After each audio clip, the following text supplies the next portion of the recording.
Well, good afternoon and welcome to San Angelo Live. It's Wednesday and we are at the political desk, but we're not talking politics today. I've been fortunate to be joined today by Tom Green County Sheriff Nick Hanna, and you are not running for office at the moment. You don't have to. Not at the moment. It's not my rotation. What the sheriff's election is with the presidential election, so Yeah. we're on that rotation. But this time next year, maybe we'll be gearing up. But for a while, we'll be glad to leave politics on the table. There we go. But thanks for coming in, Nick. I appreciate you being here. Thanks for having me, Yantis. We're glad to come here. We appreciate the service you guys provide. Well, good. Well, let's talk about your first year under your administration and what the changes in the sheriff's department. What's going on and what's good. Well, when we came in, we were all new in our seats, and so we've had some personnel changes. Of course, I was in the chief deputy's role, and Roger Luca came over, and he fills that seat now. Okay. And we have a long-standing relationship when we were in the Highway Patrol together for all those many years ago. And, of course, he remained in the Highway Patrol, and I went over to the Rangers. But we've worked together, and I think we complement each other well. We've got a good team. As far as personnel changes and bringing in new people, he and Burley Locklear was the other individual I brought over, and he's our operations lieutenant. And Burley had some Ranger experience with the JOIC and also with out in Company E. And so I really felt good going in with those two new individuals in our personnel. And so we restructured a few positions. Okay. We took our captain's position was we got to looking at the job description, and it was he performed way more duties than a captain should do, and especially with the new jail construction. Okay. And so we created a major's position, and so he is a major now in our jail, and promoted one captain out there, and now we just have one lieutenant instead of two. And so some restructuring in the jail. Then on the sheriff's, the law enforcement side of operations, we didn't do a whole lot of restructuring. We had a retirement, so Billy Five Ash is our new criminal investigations division lieutenant. Okay. And we call Billy the walking encyclopedia. Sometimes he's right so often I just go back and check and make sure that he's not bluffing. So he's doing a great job.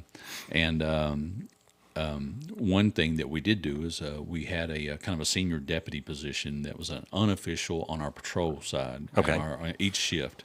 And they were tasked with a lot of additional responsibilities, but with no additional pay. And so we kind of wrote out a job description, and I met with the commissioners and Judge Floyd, and we showed them the additional duties that those fellows did. And so we created a patrol corporal's position. Okay.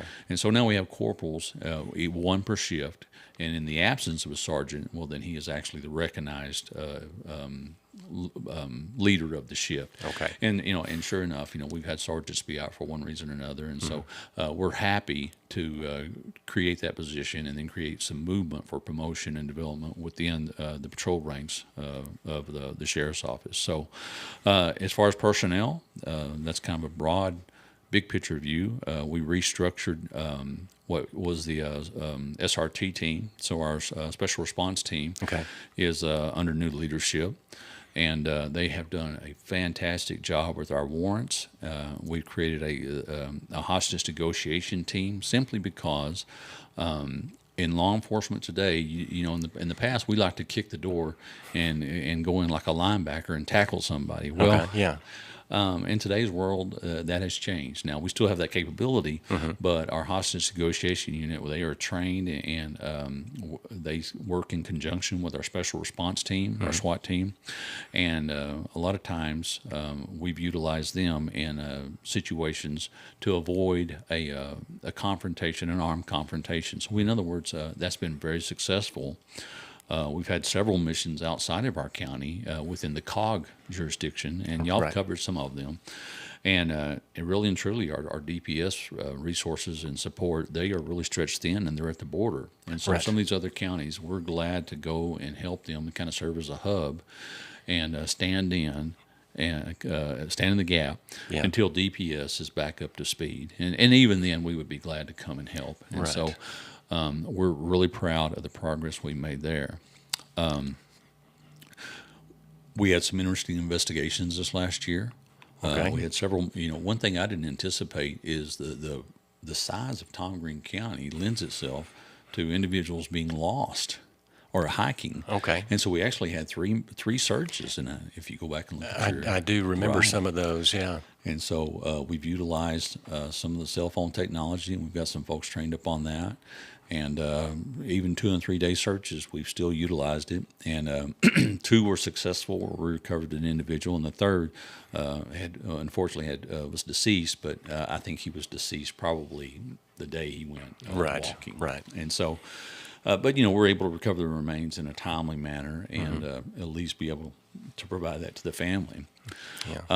Our traffic enforcement is kind of consistent with what it has been, but I will say that we've made some really big drug arrests. I think last year, as far as the sheriff's office is concerned, we've set a new record for seizures for the Tom Green County Sheriff's Office. And so, hey, we're happy about that. We had one very large seizure, about $1.6 million.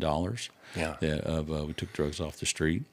And so the two go hand in hand, traffic law enforcement and taking drugs off the street, and also identifying criminals. We've had some big investigations. There was a serial rapist with multiple victims that we identified and got him arrested. And this just isn't an opportunist. These are serious crimes against youth, kids, children. Yeah. And so we're proud of that. Our CID, we had a couple big cases go to trial, and we've got convictions of capital murder and some other things. And we've stepped forth. Concho County had the unfortunate capital murder of those 2 deputies. Right. And our CID and our crime scene folks went over there, and they actually played a role in that. And of course, my old Ranger connections kind of plugged in there. But we are housing that individual here in San Angelo, and it's just not as easy as 3 meals and some medical attention when you have a capital murder suspect. Right. A lot goes with it, and so we're carrying a lot of burden out there at the Tom Green County Detention Center with some of those capital murder and murder defendants. So we feel good about that. That the jail, the new detention facility, also came online. Well, we opened that actually if I remember, July 7th of 2020, and I was the chief deputy then. And so, that has been we've had some growing, I don't know if growing pains is the word, but we're certainly growing into the position. We've had the Into Work program out there where we've actually graduated. Some of our inmates have received some training for job skills, life skills, problem-solving skills, overcoming addiction. We're just trying to give them some tools to reduce recidivism. Yeah. And really, that's the goal. It's not I know probably in my early mentality, or when I was in the 80s or 90s, it was a punitive thing, the jail. Right. And it's not a fun place to be. It is punitive, but golly, if they're human beings, and if we can train them up and give them some opportunities to succeed, well, it's better for us as a taxpayer, it's better for the individual, and it's a win-win all the way around. That's right. And the courthouse security is also under you. It is courthouse security, and of course COVID just affected everything and every aspect of everybody's lives. Of course, that it ground the dockets to a halt. So I know that affected both y'all there and at the jail too. Well, it's right. It's a domino effect. When the courts weren't moving, our population was just growing, and we were having to house out of county. And so we had some unexpected expenses, and we tried to be flexible. We added a few positions and opened up 54 new beds, and that cut our expenses down. I think we're over $80,000 a month for a couple months until we got caught up. And so now we are actually housing for other counties, and we still have some housed out of county also, but it's a much more manageable and reasonable balance. And of course, your female beds as opposed to your male beds is a consideration. You may have more beds, but they may be female beds. You don't have females, and so you still have to house out, even though you may have show bed space. Right. And so those folks out there, they do a good job of managing. And one thing that I didn't realize when I was a ranger was how often we have to travel to go get Yeah. Our extradition cases. We had one in Spokane, Washington, the other day, and wow, with transportation expenses, it is just it hits your budget hard. Yeah. And so trying to manage that and balance that, we really focus on it, and just try to make it to the end of the budget year. I understand. One of the things that we were concerned about when they announced that they were going to build a jail out where it's located now was, and knowing how the docket works and those cattle calls where you have 50 to 100 inmates at a time that used to just walk across the street. Now we've got to use technology and to have those hearings take place. Are you doing a lot of that at the jail? Yes, we've kind of set up and unfortunately, if we'd had I wouldn't say foresight, but if we'd have known what was going to happen, we could have actually set up stations that were kind of tailored for those kind of hearings. Mm-hmm. As it is, we've kind of set up some temporary cameras, and we do have a lot of Zoom hearings, and they've got really proficient, and it's cut down the number that we've had to transport into the courthouse. Mm-hmm. And they do a good job. They have them ready to go, and we're sitting there waiting. And when it's their time, the camera starts, and really it's pretty efficient. And so I guess if there's any silver linings, is we've propelled ourselves in the court system to be a little more efficient there. And I think the judges and the attorneys, we get good feedback overall. I was going to say the judges and the attorneys had to relearn their jobs as well, and all the support personnel throughout the court process. That's true. I still believe in the in-person trials and the hearings, but a lot of these trials, but a lot of these hearings they're more of a logistical administrative issue. Right. And so if we can get through those, and they do, it works well. Well, and let's talk about the budget just a little bit. Okay. That word was thrown around a lot over the last 6 or 8 months, and as the sheriff, you have your own budget that you have to write and present. We do, and that's a struggle because a lot of that budget is personnel. It's salaries. It is. Our total budget's about $14 million for the sheriff's office, and that includes about a little over $9 million for the detention center. Okay. And so we have a total of 250 employees. All right. The average pay for the starting pay for a correctional officer right now is I believe $17.22. Right. And I have emphasized that with in this current political environment. Mm-hmm. I've talked with probably all the county judge candidates and all the commissioner candidates, and we have to have an honest day's pay for an honest day's work, and that is a challenging environment. And just because you drive by and look over and the flag's flying and everything looks peaceful, it belies what's going on inside, because what's going on inside is a lot of folks having to work some mandatory overtime. A lot of times we're operating with our minimum number allowed from the detention center, and that with the other requirements that are there, because we have to fulfill requests made from defense attorneys and visitation and medical, the medical care, food. It's a 24/7 job, and so a lot of times. I feel like they're just we're operating by the scale, and golly, it would sure be good if we could get enough employees to kind of come out and I don't know, spread out the load a little bit among the folks we have working out there. And so what we're looking to address that, and I feel pretty confident in the conversations I've had with our leadership at at Tom Green County that those issues are going to be addressed, and they're going to do everything they can to help us and make it right. And I know a couple of years back they did a salary study. I didn't know if that had any help. Was it any help to you at all, or that was before my time when it came over, and so some salaries were adjusted. Essentially, I think it kind of highlighted where we were lagging and needed attention, and so I'm hoping to address those issues going forward. Okay, let's talk about some really, really good things. Y'all have set up an endowment, a scholarship fund. We have. One of the things we recognized, or kind of came to my attention, was I just wanted our folks to know that they were appreciated. And what can we do? And maybe you've heard me say this before, but if you want to do something for somebody, do something for their kids. Right.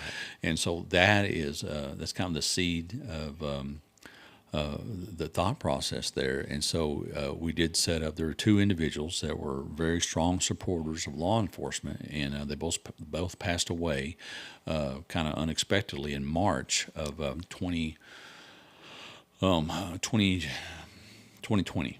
Okay. And that was Jim Consini, a great patriot, and Randall Ross, and he was probably more well known here locally, and everybody loved Randall, and he's a great ranger historian, and they both were big ranger guys. Okay.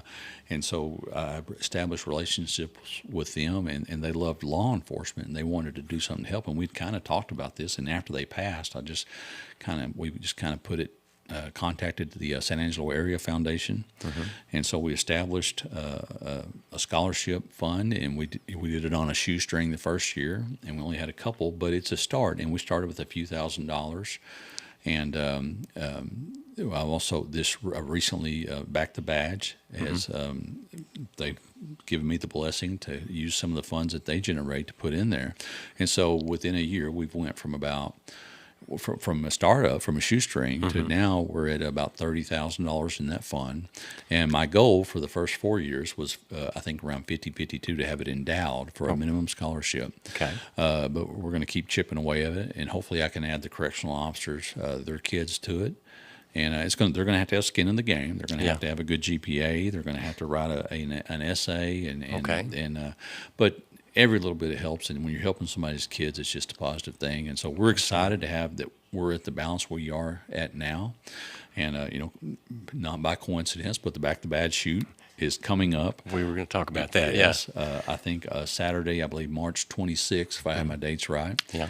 And you can. They're on Facebook, and also I think it's sabtb.org, and then they're on Facebook also, so they can go, and we'd love to have folks come out and back the badge, and we're going to use a good portion of that money to kind of get that scholarship fund as strong as we can get it, and hopefully it'll be there in 20 or 30 years when I'm not here anywhere. I mean, you're young, so you'll probably be here, but that'll be beyond us, and so it's one thing I'm really excited about and you guys partner with, of course, the San Angelo Police Department in the Back the Badge clay shoot out there at the San Angelo Claybird Association off of the Murchison Highway. Yes.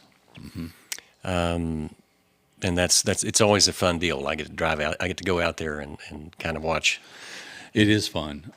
Cooking for Christ, I think they're cooking again this year, and so you come out and you shoot, and we give away a lot of guns, and there's gun boards where you can actually sign up and buy chances to win, and then there's a silent auction, and so a lot of the best thing is the fellowship, of course. Right. But and it's for a good cause, and so I enjoy it every year, and hopefully the weather's good.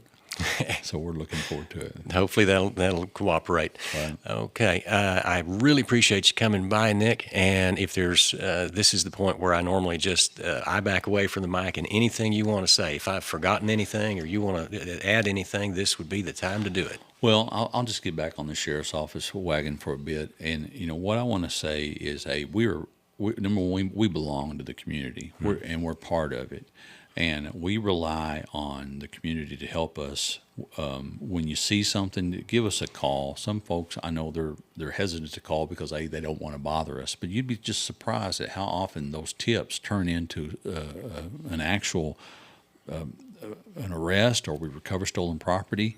And so there's a lot more eyes out there than us. And so I would encourage folks to call us when you see something that's just not right. And we've had some trailer thefts and some diesel tank thefts, and those kind of things. We've actually recovered a lot, but it's because folks have called us, and we need your help on those things. So give us a call, and don't hesitate. Our mental health folks are really busy. Our mental health calls are up.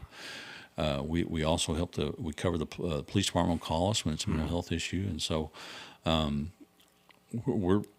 we just want to contribute to San Angelo and Tom Green County. We're not just policemen, but we're public servants. Yeah. And so give us a call if you need us, and hey, we'll come running. All right, sounds great. Thank you, Nick Hanna, for taking your time out to Thank you. come see us and right. visit with us. Hope Thanks, you come Yantis. back again. Well, anytime. You let me know. All right, on behalf of Tom Green County Sheriff Nick Hanna and for San Angelo Live, I'm Yantis Green.